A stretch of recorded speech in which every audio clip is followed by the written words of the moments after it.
জীবনে এমন কিছু মানুষের ভালোবাসা পেয়েছি তা কখনো বলার মতো না। তাদের সাথে আমার কোনো রক্তর সম্পর্ক না, আত্মার সম্পর্ক।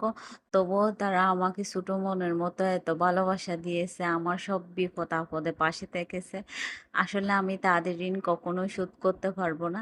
হ্যালো এভরিওয়ান, আসসালামু আলাইকুম। আই হোপ সবাই অনেক বেশি ভালো আছেন। আমিও আলহামদুলিল্লাহ ভালো আছি। আমার ননদকে নিয়ে ডাক্তার বাবির বাসায় গেছিলাম। কারণ হচ্ছে গতবার যখন আমার ননদ আসছিল তখন ভাবি অনেক রিকোয়েস্ট করছে আমার ননদকে নিয়ে যাওয়ার জন্য।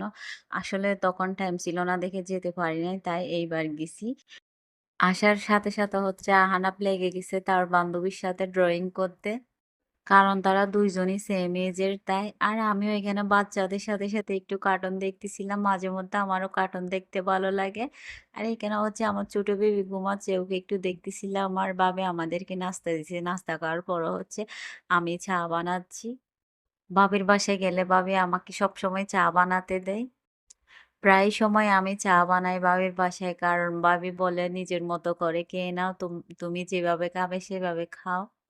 আজকে আমি ভাবিকে বলতেছিলাম সবসময় পুরাতন কাপে চা খাই, আজকে হচ্ছে নতুন কাপ বের করতে হবে আমাদের জন্য।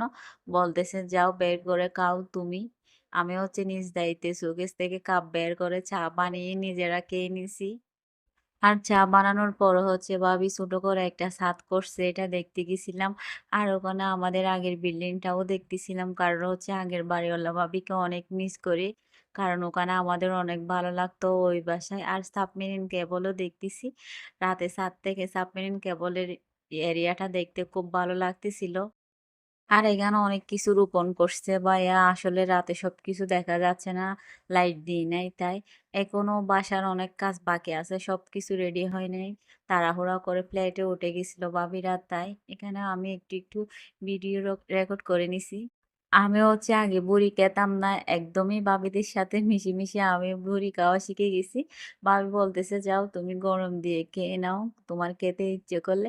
তা আমি একটু এখানে বুড়ি গরম দিয়ে খেয়ে নিছি। ভাবি ভাত খাওয়ার জন্য অনেক রিকোয়েস্ট করছিল। আসলে এত কিছু খাওয়ার পরে হচ্ছে ভাত খাওয়া হয় নাই। তারপর হচ্ছে আমরা চলে আসছি।